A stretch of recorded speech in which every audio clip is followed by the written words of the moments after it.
my friend. This is Dr. Anthony Balduzzi, and I want to welcome you back to another episode here on the Fit Father Project and the Fit Mother Project podcast.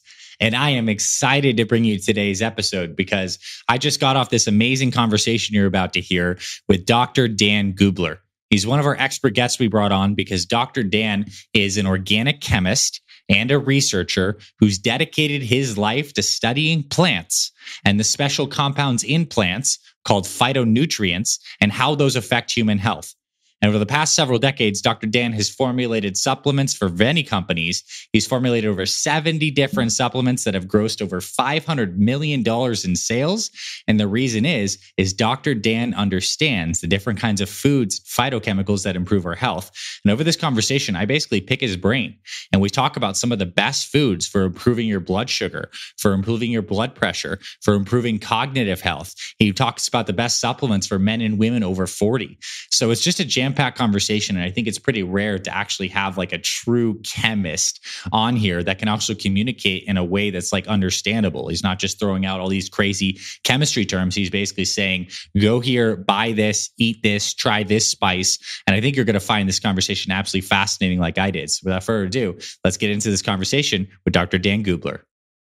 All right, Dr. Dan, welcome officially to the Fit Father Project and Fit Mother Project podcast. I'm really happy to have you here today. It's a delight to be with you. Thank you so much. So I'm particularly excited because you're going to be probably the man with the deepest expertise we've ever had on to talk about phytonutrients, some of the powerful compounds in plants, as well as just your long history as a chemist, as a researcher, and a man who's gone through his own health journey to get himself healthy. So I think for everyone listening, this is going to be a powerful conversation. There'll be some specifics on stuff that Dr. Dan recommends to improve health. And as well as I just kind of want to pick your brain on overall health philosophy, because I know you're as much of a practitioner of this stuff personally as you are a researcher. So to kick things off, I'd love for you to kind of give a little bit of your personal story in an abbreviated version of how you got into chemistry and studying plants and the powerful compounds in there. Yeah, so I have always wanted to be a chemist. My hero was my grandfather. On my dad's side, he was a chemist. He studied biochemistry. He was one of the first ones to figure out what copper does in the body, how copper is a cofactor for enzymes. He was one of the first ones to work on thiamine and the role of thiamine in the body and its function. And so I grew up palling around in his lab. My parents gave me a chemistry set when I was 9 years old. And my grandpa said, well, let's supplement this with some cool stuff that he had from his lab. So I've always loved chemistry. During the summertime, those boring summer days when you're a kid and there's nothing to do, I would beg my mother if I could go into her kitchen and use her herbs and the stuff that I had from my grandpa's chemistry set and make potions. So I loved to make potions. And then we'd play around with them. One of our favorite games to play was, capturing people and whatnot, as young boys do. Mm-hmm. And a lot of times when someone was captured and in prison, the ransom for them to get out was to try just a little bit of my potion. And so I'm not proud of that, but back in the day when kids are crazy, that's kind of what you do. So I've always loved experimenting with compounds from plants and formulating things. That is so special. Like I love hearing these stories, and it is really amazing how we all have these unique interests that blossom from the family we were born into, the early interests that we were exposed to. And I think it's really special that this many years later, you're still making potions, although they're more in like the pharmaceutical grade level and, stuff like this, like major supplements. So that's fantastic. Super cool to hear. Now let's talk about what's going on as you see it right now in the world with health, with people particularly over 40. Like, obviously, we look around, people are not doing well with their health. There is an epidemic of obesity, high blood pressure, high cholesterol, metabolic syndrome of all sorts. Like, what's really going on? And what's your read on the situation? Yeah. So like you said, there's a metabolic plague sweeping the earth. And you just mentioned most of the criteria for metabolic syndrome. And of those criteria that you mentioned, if you have at least 3 of those 5, you have metabolic syndrome. And we have 1 in 3 Americans have metabolic syndrome. It's even higher in some countries in the Middle East. It's about 50%. And so, yeah, there's a metabolic plague sweeping the earth. When we talk about metabolism, it's the sum total of chemical reactions that go on in the body every single second. And a lot of these reactions are fundamentally broken. They're not happening at the cadence that they should, or in a lot of cases, they're not happening at all.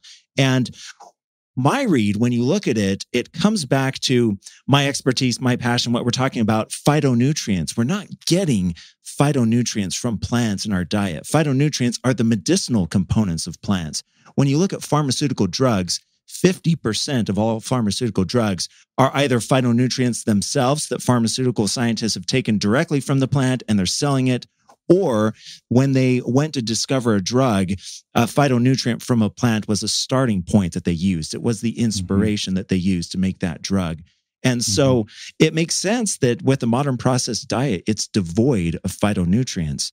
And if we're not getting these phytonutrients that are catalysts that help these metabolic reactions take place, it's not surprising that metabolic health is going down the toilet. Right. Really well said. And I think it kind of comes down to we've kind of reduced a lot of our perspectives on nutrition to macronutrients, to looking at the label and how many proteins, carbs, fats are in there. And we also know there's just a tremendous difference between getting 15 grams of sugar from, let's just say, processed refined sugar, or getting that 15 grams of sugar from blackberries, where it's paired with fiber and all sorts of different phytonutrients, where the interaction with that sugar is completely different in the presence of all these other compounds that are naturally found in really good stuff for our bodies. Yeah, that's exactly right. Diet culture is obsessed with macros. You know, we're all about macro ratios and counting macros and whatnot. And macros are fuel. And, you know, I don't want to downplay them. They're absolutely vital for metabolic health. But using the fuel analogy, you know, a car, it can have a full tank of gas, but if you don't have the spark plugs in the engine and the transmission and the brakes and all the other features that utilize that fuel to allow the car to propel and to go, then you're not going to go anywhere. Totally. All right. So let's start to turn to some specifics. Like when we look at the metabolic syndrome epidemic that's going around, what are some things that people can start doing in terms of perhaps adding in like certain foods or certain phytonutrients that they may be in a supplement form, and maybe even taking away, which might just be like some kind of lifestyle modifications? I'd love you to speak on both sides of that coin. Yeah.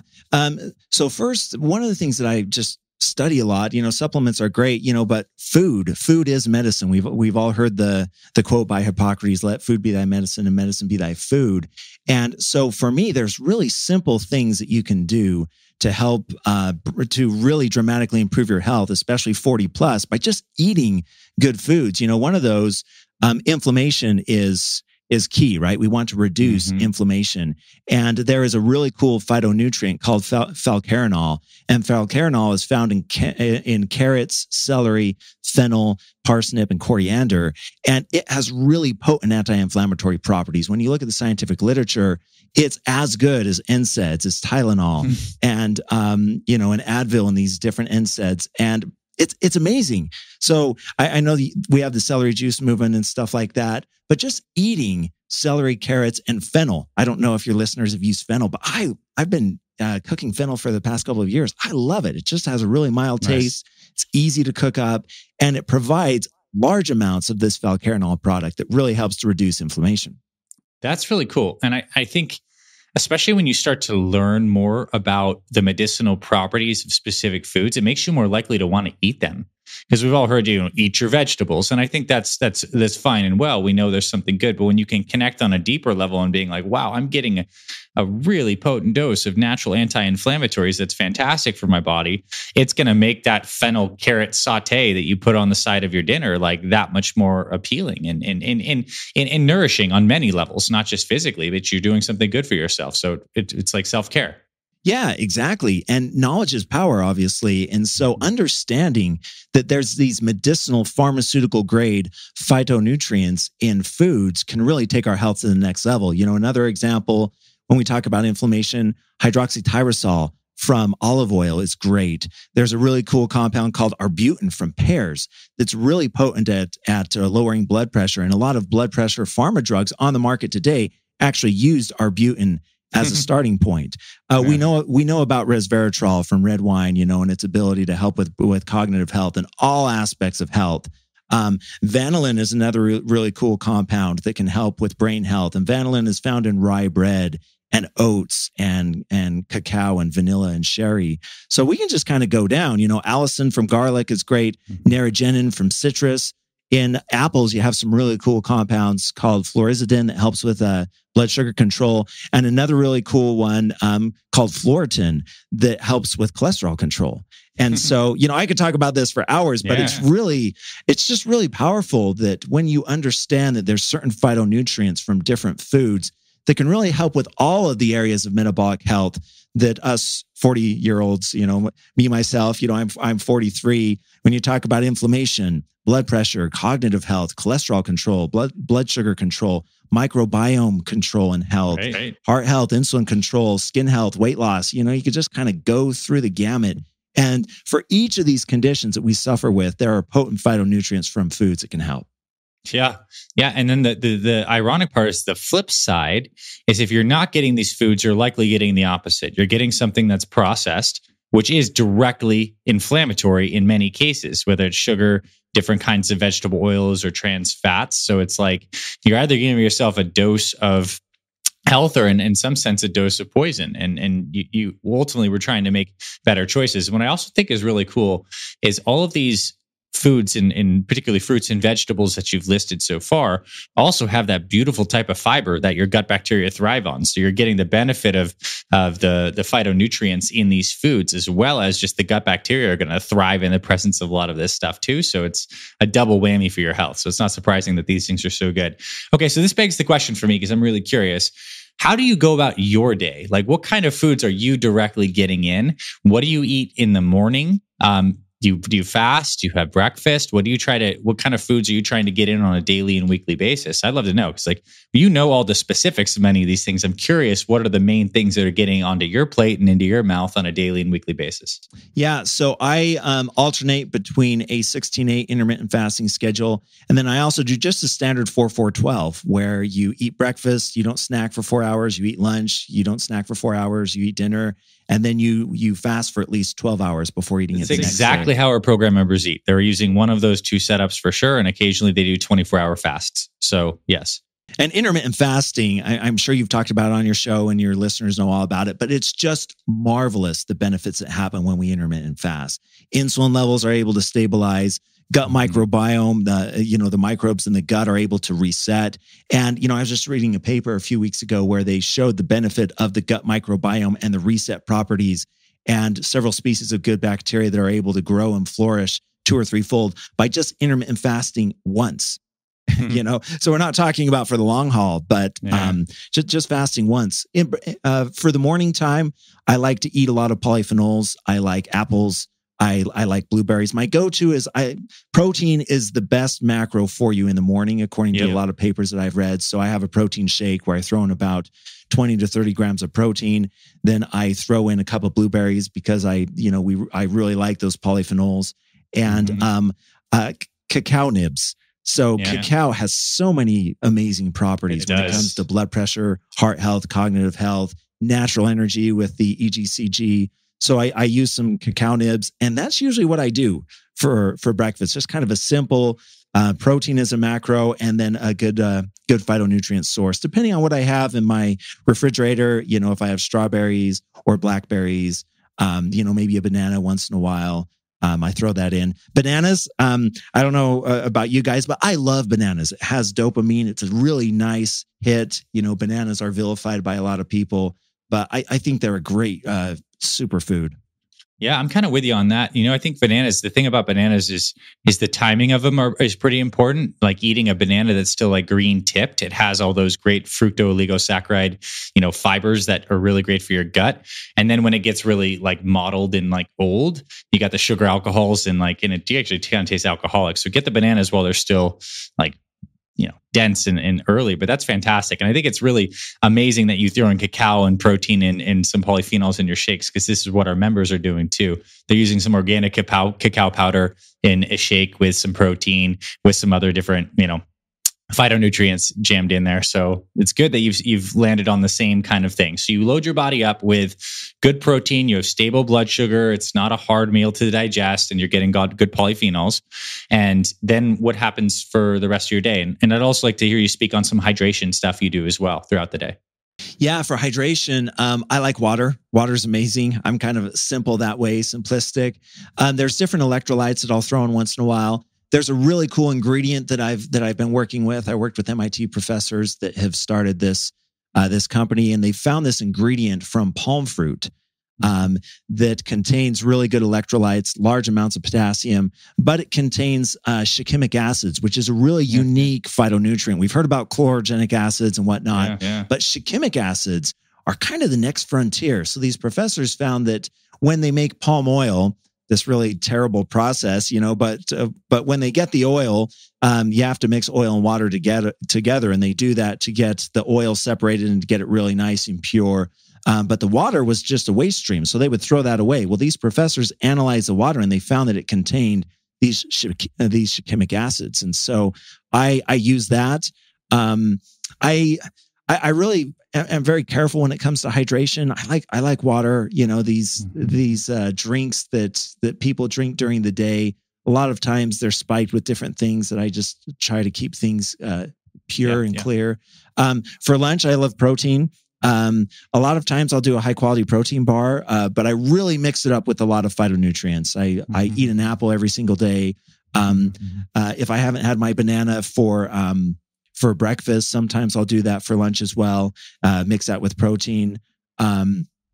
I'll do a salad a lot of times. For me, it's really protein and complex carbs is what I try to do for lunch. And I try to keep it light. It depends on the person, but I don't do well performance-wise when I have a really heavy lunch, when it sits in my gut. Sure. You go into that food coma at 1 or 2 or 3 o'clock. And so I like to keep it light.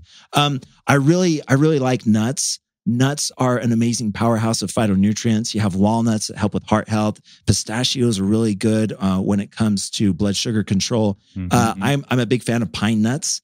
Pine nuts are actually, they contain a compound that's an appetite suppressant.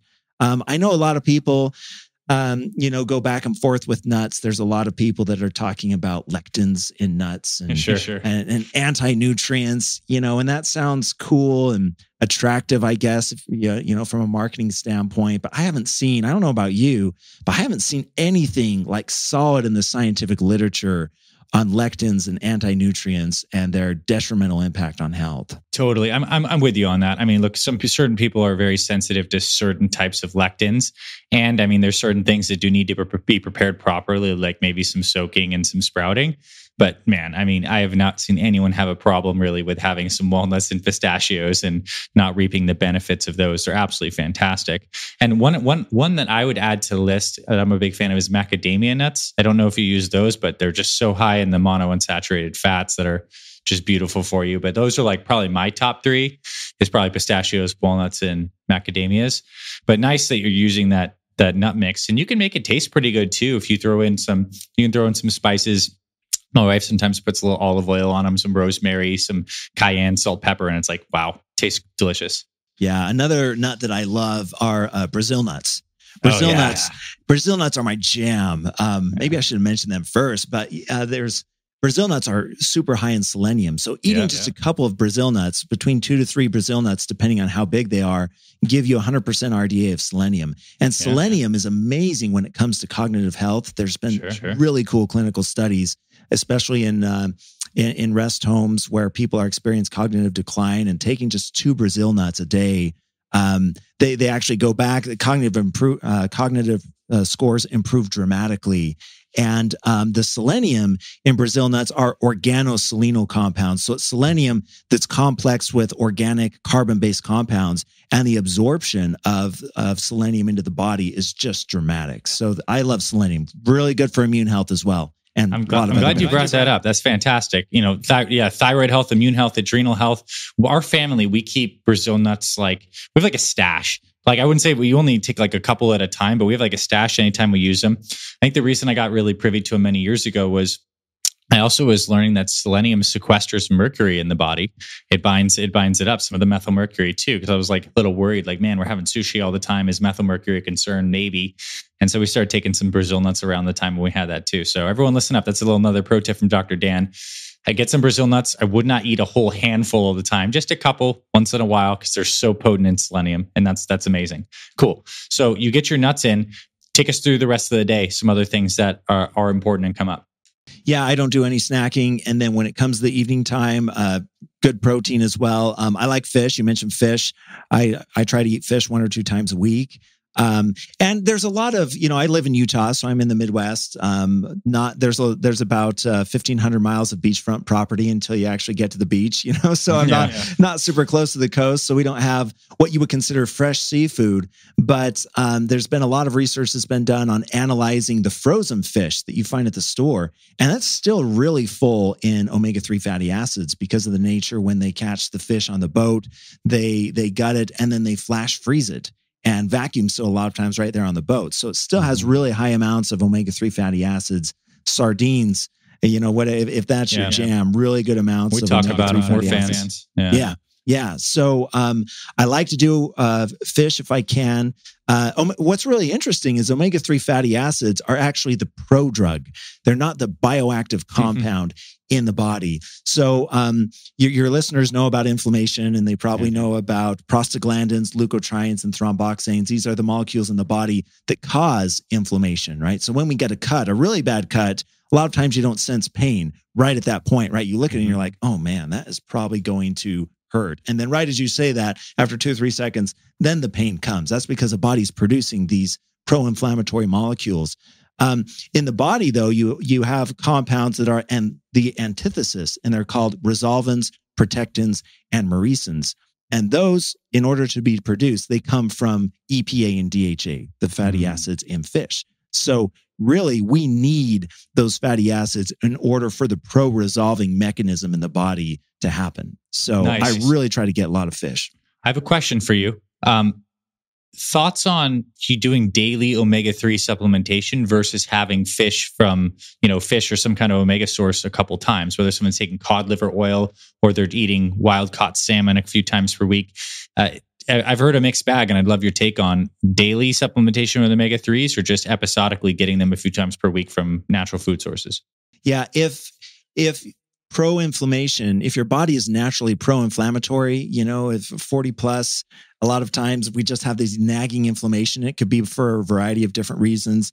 If reducing inflammation is important for all of us, but for some people, it's more important than others. Correct. If you really want to reduce inflammation, taking a daily omega-3 supplement is the absolute best thing that you can do. There's other things that can reduce inflammation, curcumin and boswellia and a bunch of other things. But omega-3 fatty acids, amazing. Now, there's been a lot of literature, and there's been few papers that have been published the past year showing that those people who take omega-3 fatty acids could be more prone to an irregular heartbeat, especially AFib. But, and it's a really important but, that research is shown on people who take over 4 grams of omega-3 fatty acid supplements a day. But if you take the normal dose that does a fantastic job is about 1.3 grams. So 1 to 2 grams, Yeah, 1.3 to 2 grams, where you have 600 mgs or above of EPA and you have 400 mgs or a little bit more of DHA. And there's been a lot of research done. When that AFib research came out, there was another paper that came out right after it showing that, 4 grams, it's not a sure thing for AFib, obviously, but you do have an increased risk. But they showed that if you take 1.3 to 2 grams, they didn't see any significant risk for AFib when you take omega-3. So that was a long answer. But yes, omega-3 fatty acid supplements, I'm a big fan. They're really good. Yeah, and I would say quality matters pretty substantially when you get those. Like, you definitely don't want to buy just some random crappy product. You'd want something from a pretty reputable brand. They test these things because those fats can become rancid, and they're very good with proper supplements at keeping them stable. Like, in what form do you get your omega-3s? Yeah, so I like the triglyceride form, where it's molecularly distilled. To do that, they have to break apart the triglyceride. Then they get the free fatty acid, and then they add it back. The ethyl ester is good too, but I prefer the triglyceride form. It seems like it's a little bit more bioavailable. And then you're spot on. It needs to have antioxidants like rosemary, vitamin E, and different antioxidants that help to stabilize that because it is prone to degradation. A lot of it is how it's made. Really, really high quality fish oil supplements, omega-3 supplements are made where these oils never touch air at any time. They have a vacuum sealed process. Cool. So there's really cool stuff where it's vacuum sealed throughout the entire process. You don't, it doesn't touch air at all. And those are the ones that, not surprisingly, don't give you the fish burps and whatnot. And then you have other ones, like you said, that are just not made to high quality. The oil sits around, and when it sits around and it touches air, it's oxidized. And so that's when you get these amines and these other compounds. Putrescine is an amine. So when you burp, the fish burp, that's because of the amine called putrescine. And that happens when these fatty acids are exposed to air. And those can be damaging to your health. You don't want to be drinking rancid fish oil. Do you think it's fair enough to do like a good old fashioned sniff test? Like you open up your fish oil and if it smells stanky, like, throw it out kind of scenario? Yeah, that's a really good way to do it. Unfortunately, sometimes fish oil, when you smell it, even in the bottle, it doesn't have a rancid smell, because it's locked up in the soft gel.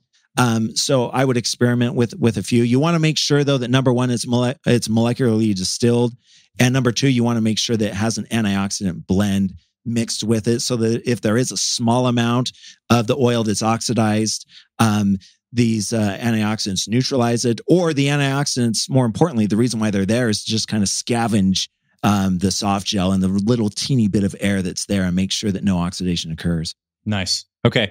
I want to pivot here and talk a little bit about blood sugar, because I think there's a lot of people listening that would like to have better blood sugar. Maybe they've been pre-diabetic and they're looking to improve that. So diet, fasting, exercise, key tenets to improving glycemic control. But I imagine there's also some stuff you can take in terms of different phytonutrients. What would you suggest someone look at if they want to improve their insulin sensitivity? They want to have healthier blood sugars. What are some of the main things that you believe are very beneficial? Yeah, one of the best compounds is phytonutrients is called fluoridsin. And fluoridsin really helps to control both blood sugar. It prevents advanced glycation end products. So what happens is when you have a lot of sugar in the body, it forms these pro-inflammatory advanced glycation end products that cause all sorts of problems. And so fluoridsin, it prevents anti-glycation products, and it does a really good job in insulin control. And fluoridsin is found in apples. That's where you get most of it. And, an apple a day keeps the doctor away. Apples just contain so many different phytonutrients. It has a good mix of prebiotic fiber, and it's a really good thing to eat. Is there a particular kind of apple? Because there's many different varieties. Is one better than the other? Is it a Granny Smith? Is it a Fuji apple? Like what apple should we go out and buy? Yeah, most of the studies have found that actually the classic Red Delicious is really good. It contains probably the largest amount of phytonutrients in the literature that's been studied, but there's all sorts of different cultivars of apples. One trick though is the more tart it is, the larger the amount of polyphenols, because the polyphenols kind of give that tart, right? Kind of that tart bitter taste to it. So the more tart and bitterish it is by nature, the larger amount of polyphenols. And something, a lot of times the smaller the apple, the more tart and the more packed it is. It's really interesting how one of the things I'm just fascinated about is what I call the phytonutrient drain, that throughout the process of cultivating and breeding, not just apples, but different fruits, they're now bred for their sensory properties. They're bred for their sweetness, their taste, and these different properties, thick skin and all these sorts of things that make it a good experience for the end user. But a lot of times when you do that and you mix up the genetic makeup, we're not talking about GMO here, but just the breeding process, a lot of times, and it's not on purpose, you'll lose some of these polyphenols. So these apples, that are as big as your head, when you analyze them, they don't have as much polyphenols as some of the smaller, more tart ones. Right. That makes a ton of sense. And it makes me think of the same story with blueberries, like the combination of wild blueberries, those tiny little tart guys versus like the big, juicy, sugary blueberries we have today, which have much less polyphenols in them. Right. Yeah. So the more wild you can get in general, the higher amount of phytonutrients. Mm-hmm. Is it because these wild varieties are producing these phytonutrients basically for themselves, like as resistance to pests? And like, why do plants produce these things? Just like, philosophically, like for potentially, like we benefit from them, and there's humans and fruits probably have some kind of, we've kind of co-evolved in some sense. But tell me, like, I'm just curious, like, why are plants making these things? Yeah, a lot of times they make them for defense. You're right on. They use them as natural insecticides to ward off predators, because plants, They can't run, they can't jump, they can't hide. They're vulnerable to attack. And so they produce these phytonutrients to ward off predators. They also produce them for communication purposes. So there's really interesting literature that actually phytonutrients can be passed through root systems, or a lot of times these phytonutrients are semi-volatile, so they can actually waft through the air and communicate with other species nearby that turn on genes or chemical switches that allow them to do a bunch of different things. So defense and communication are the major ones. There's a lot that we don't know. There's a whole new field called chemical ecology, where they actually study these phytonutrients in plants and try to figure out what they do. There's really cool research on phytonutrients being antifeedants. So in different types of grasses, they found that when livestock start to feed on the grasses next to the grasses that are being fed on will actually start producing tannins and other phytonutrients that make the cows sick. So as they start to eat more of the grass, they eat it has these phytonutrients, they get sick, and they stop grazing on the plants. So there's a lot of really cool stuff like that. It's just such a beautiful feedback mechanism, right? I mean, wow. Yeah, it's really cool. And a lot of people will say, well, if the plant is using this for defense, it's defense compounds. So it's terrible for us because we're eating these plant defense compounds. And like you said, humans and plants have evolved over thousands of years.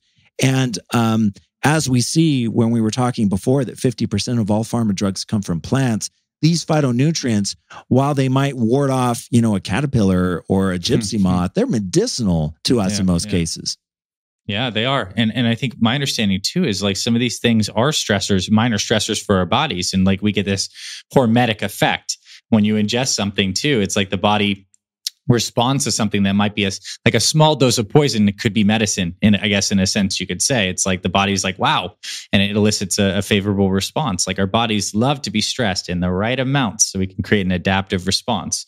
And obviously the plants are doing phenomenal things, or we wouldn't have a multi-billion-dollar industry based off of like taking these compounds and trying to purify and strengthen and package them for sale. Okay, so let's keep on going. Any other foods or phytonutrients that you believe are particularly important for people as they're kind of getting into the back half of life? Yeah. So for blood sugar control, another really cool phytonutrient is called pinoresinol. And you can find it in large amounts in kale, broccoli, cabbage, sesame seeds, garlic, soy, strawberries, and peaches. And it actually increases insulin sensitivity in the body. So as we age, as we get older, insulin sensitivity can be a problem. The cells can become resistant to insulin. And that's obviously the hallmark of type 2 diabetes. So we want to keep insulin sensitivity really high. And this compound is really good at insulin sensitivity.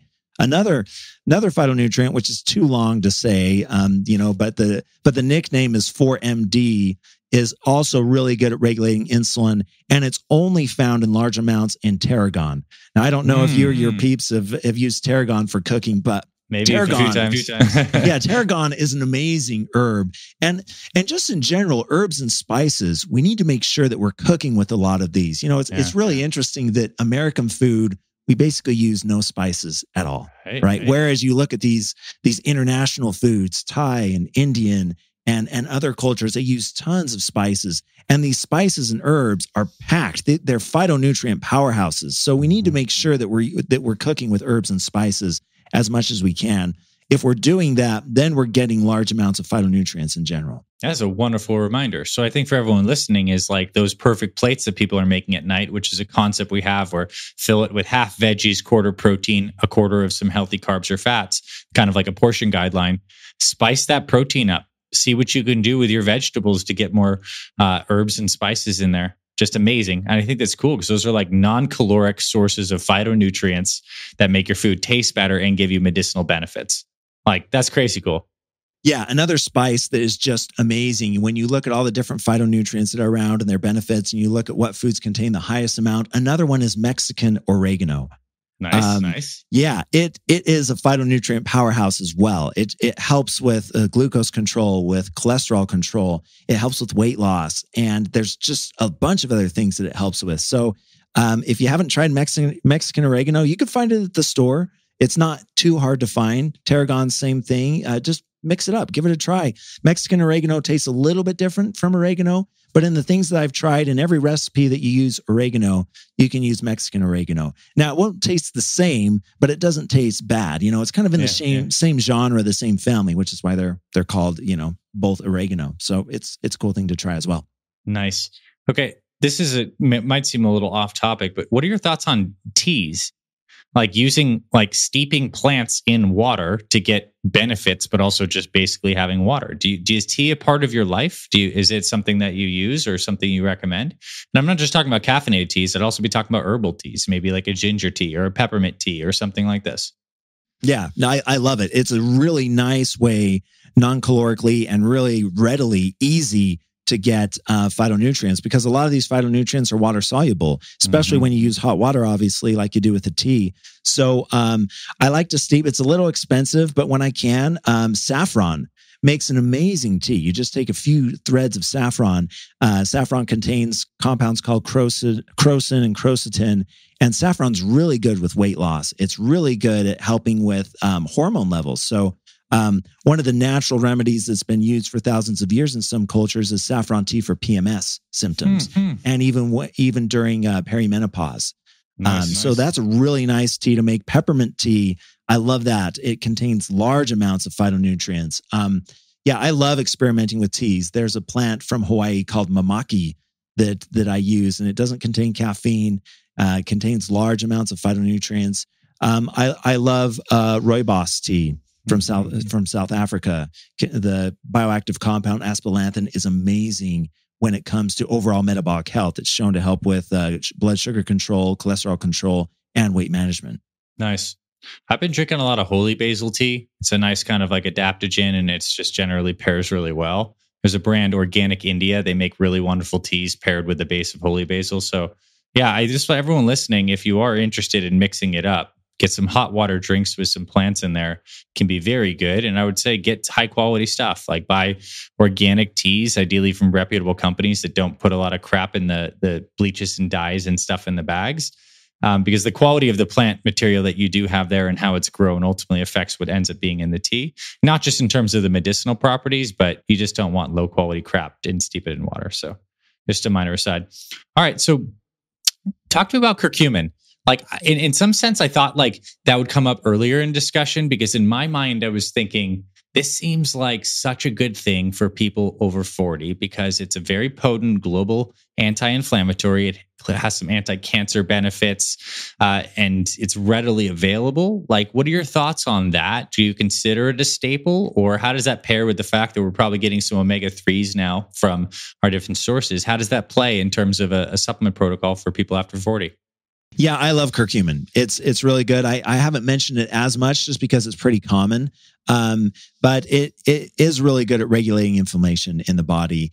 And one of the amazing things about curcumin and all these phytonutrients that I've talked about is they help to regulate biosignaling mechanisms in the body. So when we talk about how these phytonutrients are working, there's an area of science that I love that I study called signal transduction cascade. So basically, it's the process by which the body has millions of chemical reactions that it does every single second. These reactions are controlled by enzymes, which are the molecular machines that make the work happen. If we step back, these enzymes are produced by genes, which are the chemical switches in the body that turn the production of enzymes on and off. And then if you step back even more, you have these signaling mechanisms that turn the genes on. And from what we've found, the major mechanism of action for these phytonutrients is they regulate these signaling mechanisms. So these signaling mechanisms can be thought of as a string of dominoes, right? You push one down, they all go down and they turn on the genes and away you go. Lifestyle factors can actually slide these dominoes out of place just a little bit, or they can pull them all the way out. And as you know, when you mess around with dominoes, if you slide one or two of these out, even just a little bit, the whole cascade effect doesn't happen, right? You push them over and 5 or 6 go, it hits that out of place one. Maybe it knocks down a couple others, but then it stops.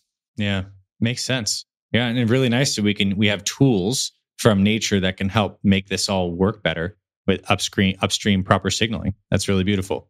Yeah, so curcumin's great when it comes to supplementation. It's good. Bioavailability with turmeric is an issue with curcuminoids, and so you want to make sure that you're taking it with something like piperine from black pepper, or chrysin from honey, or there's a few others. Trying to remember off the top of my head. There's a few others phytonutrients that help with nutrient absorption. So that's the thing. So I'm more of a fan of getting curcumin from foods. Eating curries and different things that contain large amounts of turmeric, and that helps that way.